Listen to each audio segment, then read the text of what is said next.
मानहियो जान से छोड़बो नहीं आसान से मरलो पछीन के ले अइबो भगवान से।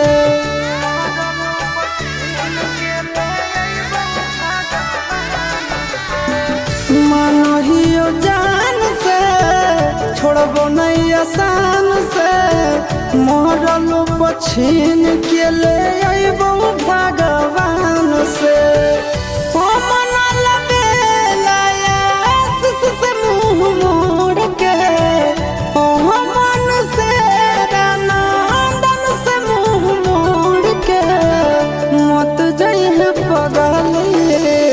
पगला के छोड़ के मत जाइए पगला के छोड़ के।